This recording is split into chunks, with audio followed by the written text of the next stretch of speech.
So to maybe set up and help people understand a little bit more tactically or like structurally how you work with people, in my mind, a lot of what working with you, entails is it's like an operating system reboot from, I think we all kind of acquire skills often unconsciously and often not super productively, or they're not skills that I think are like ever done with a lot of intentionality.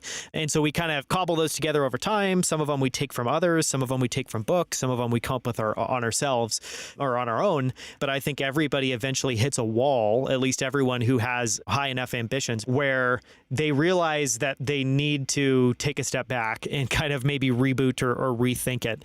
So, someone comes to you, they have that same feeling, they want to start working together. What's the first thing that you do when you kick off work with somebody?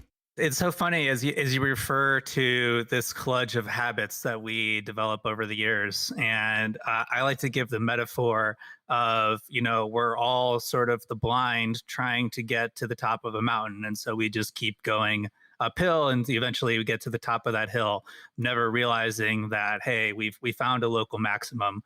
I talk a lot about this in terms of like the transition that needs to happen from a founder to CEO, someone who does things versus someone who makes sure that things get done in the right way.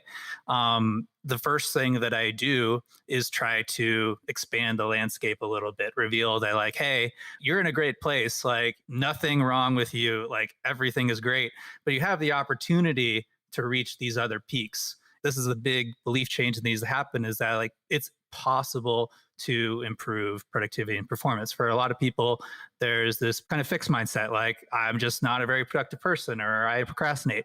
I hear the same stories from the most productive people I know. There's this almost limiting belief of, I think things are pretty good. I wish they were better, but that's just the way I am.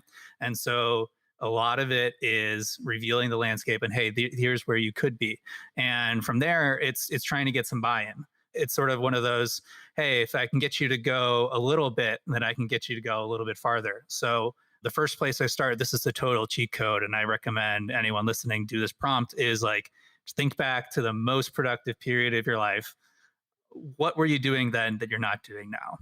That could be positive, like, oh, I was working out every day. I was waking up earlier. I was planning my day. I was working on my most important thing to start, right? Those are the positive things, but it could also be, what weren't you doing?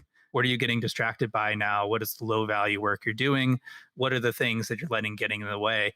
And that's always the best place to start, is what's worked for you in the past. And so I always just kind of cheat by helping them re-implement the things that have already worked for them. Like, oh, hey, like I can make these small changes, like a trim tab, that have massive effects on how much I get done and how I feel at the end of the day and my level of just emotional serenity about what's going on.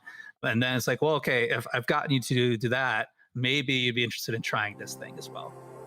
Subscribe to Outliers with Daniel Scrivner now in Apple Podcasts, Spotify, or wherever you like to listen to podcasts. And be the first to hear about new episodes and receive exclusive content by joining our newsletter at outliers.fm. I can't wait to help you level up and live your best life.